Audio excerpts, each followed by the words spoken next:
My pranams to all Atmajyotis, divine light of the self. Today, let us contemplate on why should we study Bhagavad Gita? Why should we understand the message of Bhagavad Gita? Why? What is the importance of that?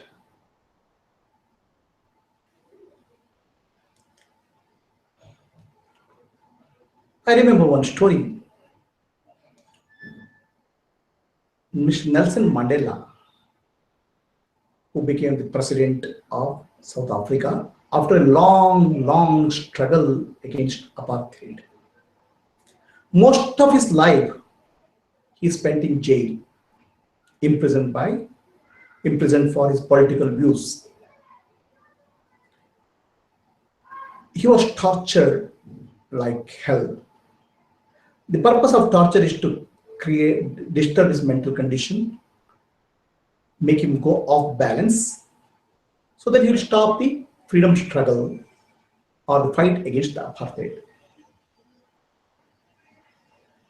After coming out of jail, Nelson Mandela told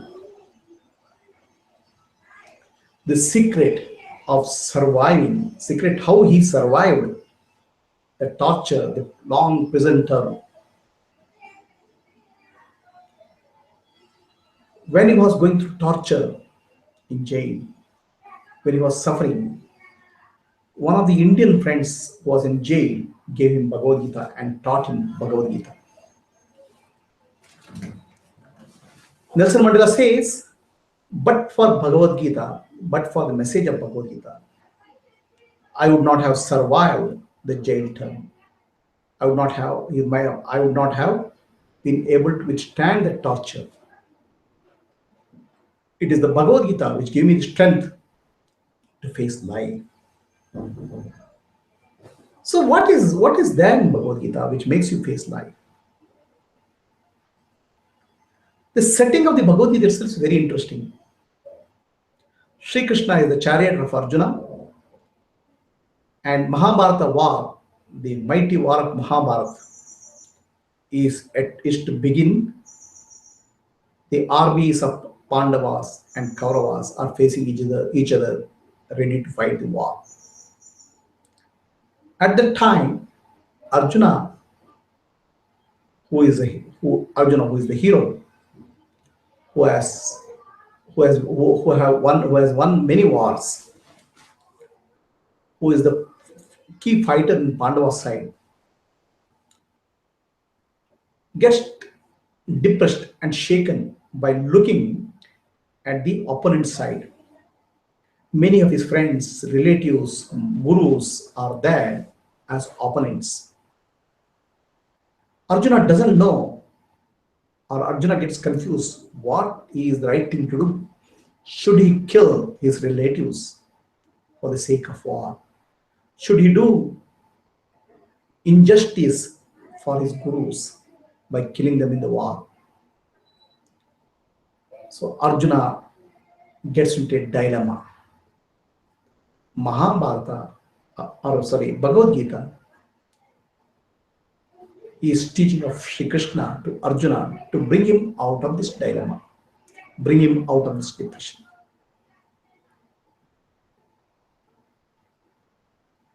Sri Krishna is able to tell Arjuna very clearly what is right, what is wrong,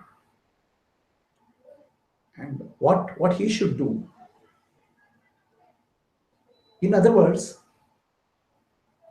with a few words, about 700 slokas, Sri Krishna is able to bring Arjuna out of depression. Sri Krishna removes the confusion Arjuna has, brings the clarity, motivates him to fight the war, and eventually win the war. Please tell me, which psychiatrist in the world can get somebody out of depression, motivate him, and make him fight in no time? So we can consider Sri Krishna as a great psychiatrist.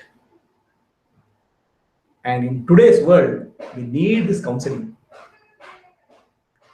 The number of psychiatric patients in the world are increasing. There's tremendous pressure in today's modern day living.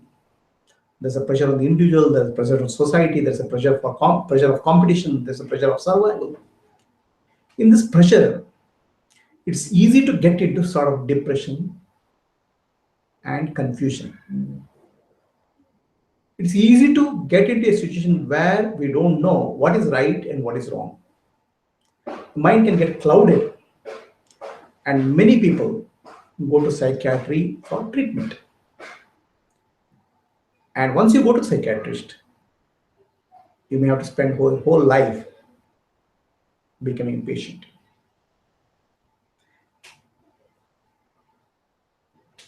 Only a real master like Sri Krishna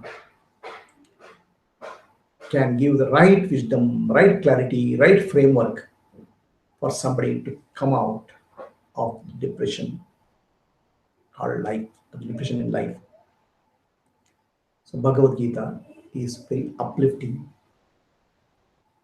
If you read Bhagavad Gita, if you understand the message of Bhagavad Gita, then you don't have to depend on psychiatrists. So there is a very simple message.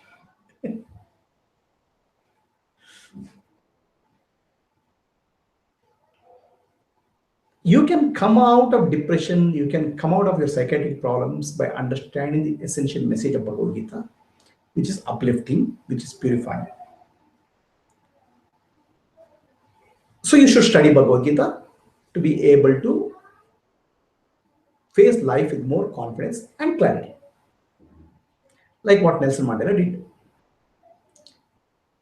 So Bhagavad Gita has inspired many people, including psychiatrists, like famous psychiatrists like Carl Jung, the maker of nuclear bomb, Einstein, many scientists, philosophers, poets are influenced by Bhagavad Gita, message of Bhagavad Gita. They found meaning in their life.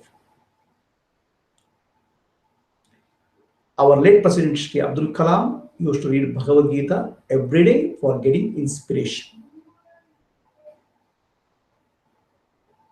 Mahatma Gandhi, whenever he had a doubt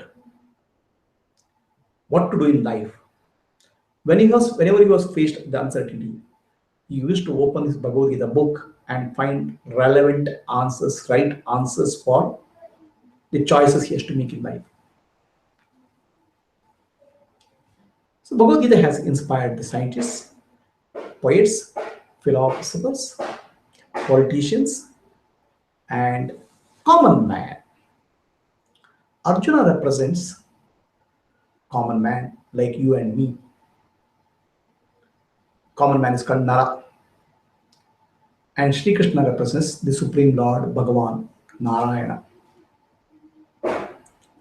It's a counseling by the Supreme Lord for the individual.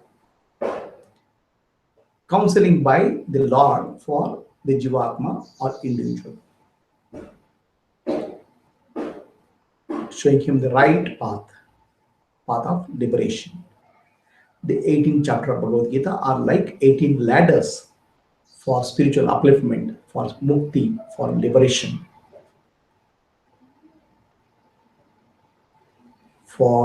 In other words, we need to study Bhagavad Gita to be able to face life, to be free from depression,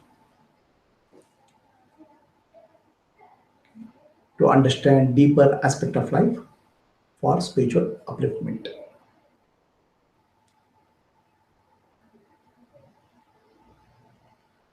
Let us, all of us, focus on studying and understanding the message of Bhagavad Gita. Let us learn it ourselves and teach our family members, children, and those who need it, so that the message of Bhagavad Gita spreads.